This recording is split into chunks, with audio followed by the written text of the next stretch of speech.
কোম্পানিটা ওয়ার্ল্ড মার্কেটে স্টার্ট করে, যাত্রা শুরু করে 2004 সালে। আর এখন কত সাল? 2024। তার মানে কত বছর হলো? 20 বছর। এই 20 বছরে সে বাংলাদেশ সহ বিশ্বের আরো 18টা দেশে ব্যবসা করে। তারা নিজস্ব পণ্য উৎপাদন করে এবং এই পর্যন্ত 550 প্লাস পণ্য নিয়ে দেশটি ব্যবসা করে। বা 2019 সালে বাংলাদেশে কোম্পানি প্রবেশ করে। আমরা 2019 সাল থেকে 22 সাল পর্যন্ত করোনার কারণে আমাদের কার্যক্রমটা একটু স্লো গতিতে ছিল, মানে বন্ধ ছিল না, স্লো গতিতে ছিল। 2022-এর পর থেকে আমরা ফুললি কাজটা স্টার্ট করি এবং সারা বাংলাদেশে আমাদের 47টা ডিএলসিপি আছে। যে ডিএলসিপিটা হলো ডিস্ট্রিক্ট লেভেল কাস্টমার সেন্টার, মানে সেখানে আমাদের পণ্যগুলো থাকে, আমরা যেটাকে বলি ডিপো। ওখানে আমাদের পণ্য আছে, আমাদের কাস্টমাররা ওই ডিপো থেকে তাদের নিত্য প্রয়োজনীয় যত পণ্যগুলো পারচেজ করে। তো এভাবে 2019 সাল থেকে 2024 সাল পর্যন্ত অ্যাটলিস্ট বাংলাদেশে 20 জন ক্রাউন বের হয়েছে। যে ক্রাউন দেশটিতে একটা সর্বোচ্চ র্যাঙ্ক, যেখানে সর্বনিম্ন ইনকাম থাকে 5 লক্ষ টাকা। তাহলে দেখেন মাত্র 19 সাল থেকে 24 সাল কয় বছর হলো? তার ভিতরে যদি 3 বছর করোনায় যায়, বলেন এর ভিতরে 5 লক্ষ টাকা আর্ন করে বাংলাদেশের ট্রেডিশনাল সিস্টেম, এটা কি সম্ভব? কত কোটি টাকা ইনভেস্ট করতে হয়, হয় কি না? তো ধরেন ক্রাউন বের হয়েছে, এখান থেকে 4টা গাড়ি অ্যাসিস্ট করছে, হ্যাঁ, এবং এখান থেকে লক্ষ লক্ষ মানুষ আর্ন করতে আসে, কেউ বাইরে ঘুরে যাচ্ছে, বিদেশ ভ্রমণ করে আসছে। তো এই হলো কোম্পানির পরিচয়। আমরা কোম্পানির পরিচয়টা ডিটেলস গুগলে, ইউটিউবে এবং আমাদের একটা মার্কেটিং প্ল্যান শীট আছে, এখান থেকে আমরা দেখে নেব। তো আমি আজকে আর এই বিষয়ে কথা বলবো না, আমি আপনাদেরকে প্রোডাক্ট নিয়ে কথা বলবো।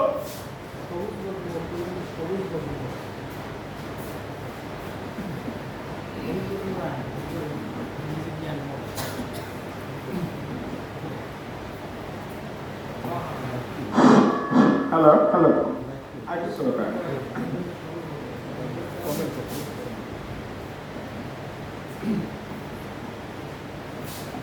তো আমরা কি রেডি?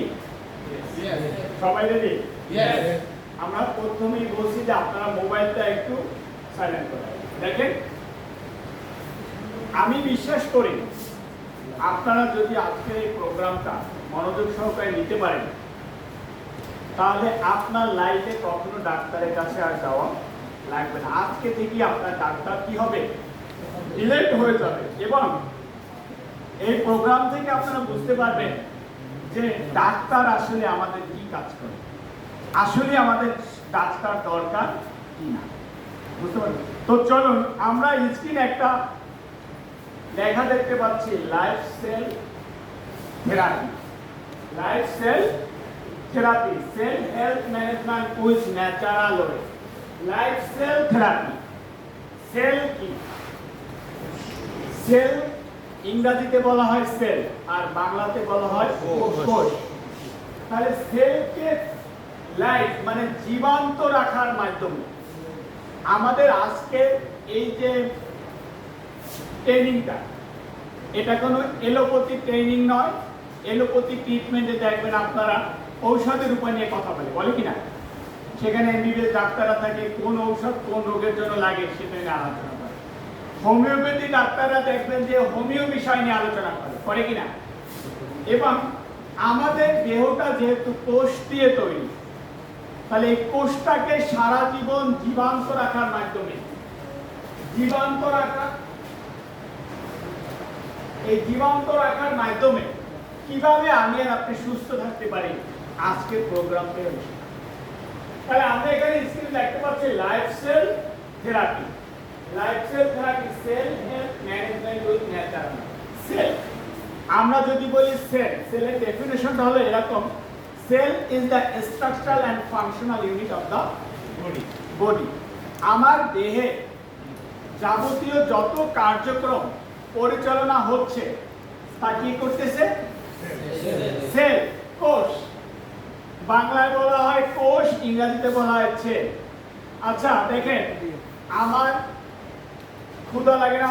পেটে ক্ষুধা লাগে কিনা? লাগে কিনা? লাগে।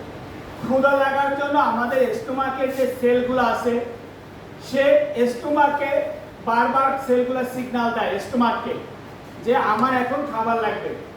স্টোমাক করে কি? ব্রেনকে সিগন্যাল দেয় যে তুমি তাড়াতাড়ি স্টোমাকে খাবার দেওয়ার ব্যবস্থা করো। তখন আমাদের কি লাগে? ক্ষুধা লাগে। আমরা অনেক সময় হার্টের রোগী ডাক্তারের কাছে যাই না? ডাক্তারের কাছে গেলে আমরা বলি যে স্যার আমার বাম সাইড থেকে ব্যথা হয়, বলি কিনা? আচ্ছা, ব্যথাটা কি হার্টে হয় না হার্টের সেলে হয়? হার্টের সেলে হয় না। কারণ বিজ্ঞান বলেছে, আপনার বায়োলজিতে 9-10 যদি আমরা পড়ি, লেখা আছে সেল, কোষ। প্রথমে আসবে একটা সেল। এই একটা সেল অনেকগুলা কোষে যখন কনভার্ট হয়ে যাবে, একটা কোষ থেকে যখন অনেকগুলা কোষে কনভার্ট হবে, তখন সেটাকে বলা হয় টিস্যু। কি বলে? টিস্যু। তাহলে প্রথমে কোষ, তারপরে কি? টিস্যু। এবং এই অনেকগুলা টিস্যু যখন একাত্রিত একটা থোকের মতো হবে, দেখছেন আঙুরের থোক দেখছি না আমরা? আঙুরের থোকের মতো হবে, তখন সেটাকে বলা হয় অর্গান অথবা অঙ্গ। তাহলে প্রথমে আসলো কি?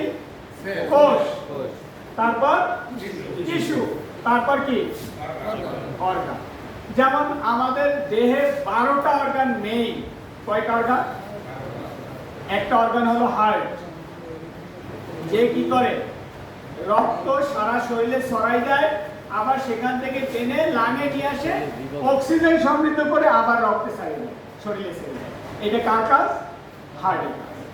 এরপর আছে আমাদের কিডনি। কিডনি থেকে কি হয়? আমরা প্রস্রাবটাকে বের করে দেই। তাহলে প্রস্রাবটা কি? ওটা আসলে রক্তের একটা বর্জ্য উপাদান, বর্জ্য পদার্থ, যেটা কিডনি করে কি? প্রতিনিয়ত সেকে শরীর থেকে বের করে। তাহলে কিডনি কি? একটা অর্গান। তাহলে লিভার একটা অর্গান, হার্ট একটা অর্গান, ব্রেইন একটা অর্গান। তারপর রিপ্রোডাক্টিভ সিস্টেম, পুরুষ মহিলা আলাদা আলাদা প্রজননতন্ত্র, এটা একটা কি? অর্গান।